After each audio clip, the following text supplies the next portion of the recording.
आज मैं बात करूंगा एक बड़े ही अमेजिंग नंबर के बारे में और वो है मोल। हम लोग अपनी डेली लाइफ में बहुत सारे फिक्स्ड नंबर या कांस्टेंट नंबर की बात करते हैं। जैसे हम लोग बात करते हैं एक दर्जन, तो एक दर्जन का सीधा सा मतलब है 12 यूनिट। एक दर्जन केले मतलब 12 केले। ऐसे ही हम लोग बात करते हैं वन पेयर। वन पेयर का मतलब होता है 2 यूनिट। जैसे एक जोड़ी जूते का मतलब हो गया 2 जूते हो गए। ऐसे ही हमारे पास एक और फिक्स्ड नंबर है, उसको कहते हैं हम लोग रिम। जैसे हम लोग प्रिंट आउट निकलवाने के लिए एक बंडल लेकर आते हैं, उसको हम रिम बोलते हैं और उसमें 500 सीट्स होती है। ऐसे ही हमारे यहाँ केमिस्ट्री में भी एक फिक्स्ड नंबर है जिसको हम लोग 1 मोल बोलते हैं। जैसे हम लोग 1 मोल एटम, 1 मोल मॉलिक्यूल, 1 मोल इलेक्ट्रॉन, इसकी बात करते हैं। देखो, हमें यहाँ से तो पता चल गया कि रिम का मतलब है 500 सीट्स, लेकिन 1 मोल एग्जैक्टली है कितना बड़ा, इसको जानने की कोशिश करते हैं। देखिए, मेरे पास 1 मोल है और इसको हम लोग साइंटिफिक नोटेशन में लिखते हैं 6.022 इंटू 10 की पावर 23। और जब मैंने इसको ऐसे नॉर्मल डिजिट मेथड में लिखा है तो आप देख रहे हैं कितनी 0000 इस पर आ रही है। अगर मैं इसको वर्ड्स में बोलने की कोशिश करूंगा तो मैं इसको बोल नहीं पाऊंगा। ये crore crore crore, multiples of crore, millions of crore में इसका हम लोग वर्ड्स में लिख पाएंगे। तो अगर मैं अनुमान लगाना चाहूं कि मोल कितना बड़ा है, तो इसको समझने के लिए मेरे पास एक छोटा सा क्वेश्चन है। चलिए देखते हैं।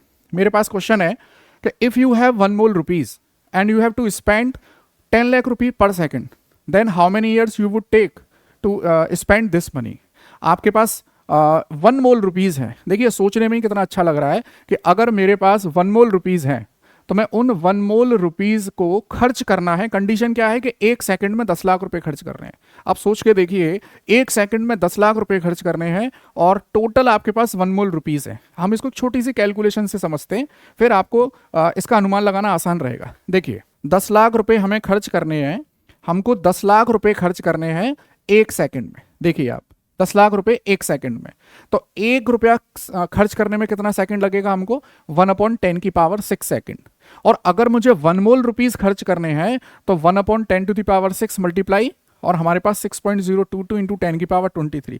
जब मैं इसको सॉल्व करूंगा तो मेरे पास देखिए टोटल नंबर ऑफ सेकंड्स आ रहे हैं 6.022 इंटू 10 की पावर 17 सेकंड्स। अगर मैं इसको ईयर में कन्वर्ट करता हूं तो मुझे पता है कि एक साल में आने वाले जो सेकंड्स की संख्या है वो है 3,15,36,000 सेकंड।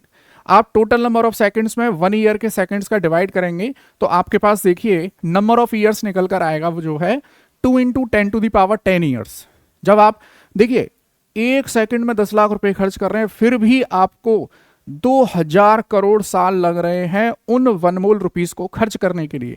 अगर इतना रुपया मेरे पास आ जाए, तुम्हारे पास आ जाए, तो मुझे लगता नहीं कि हम आपको कुछ करने की जरूरत है। अच्छा, इसका एक और अनुमान लगाने की कोशिश करिए।